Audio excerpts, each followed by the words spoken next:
क्या आप जानते हैं कि भारत ने कभी एक ऐसी मुद्रा छापी थी जो भारत समेत खाड़ी देशों में भी चला करती थी।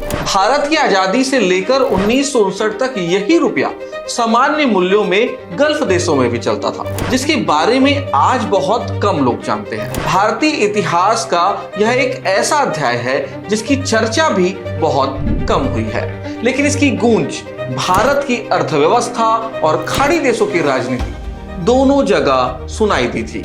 1959 में भारत ने एक अनोखा प्रयोग किया। भारतीय रिजर्व बैंक ने जारी किया गल्फ रुपी, एक ऐसी मुद्रा जो भारत में बनी लेकिन भारत में ही मान्य नहीं थी। देखने में बिल्कुल भारतीय नोट ही था, बस उस पर Z सीरीज का निशान होता था। इसका इस्तेमाल Oman, Qatar, Abu Dhabi, Dubai और बहरीन में होता था। और दिलचस्प बात यह है कि भारत में ही छपा था, लेकिन भारत में इसका उपयोग नहीं होता था। अब सवाल उठता है, आखिर इसकी जरूरत क्यों पड़ी? दरअसल उस दौर में खाड़ी देशों में भारतीय रुपया चला करता था, लेकिन धीरे धीरे सोने की तस्करी और गैर कानूनी लेन देन बढ़ने लगे। भारत की अर्थव्यवस्था पर दबाव बढ़ा।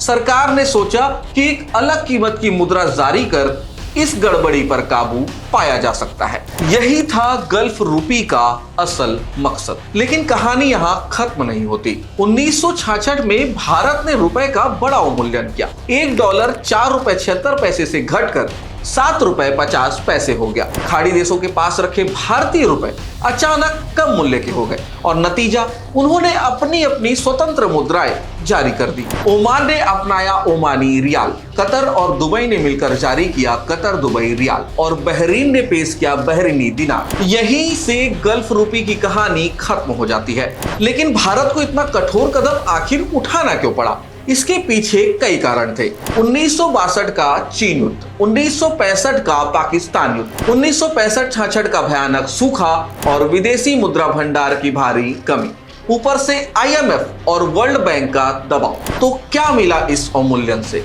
थोड़े फायदे हुए, निर्यात बढ़ा, विदेशी मुद्रा का प्रवाह हुआ, लेकिन नुकसान कहीं बड़े थे। आयात महंगा हुआ, महंगाई बढ़ गई, इसका सीधा असर आम जनता की जेब पर पड़ा, यानी अल्पकालिक राहत लेकिन दीर्घकालिक बोझ।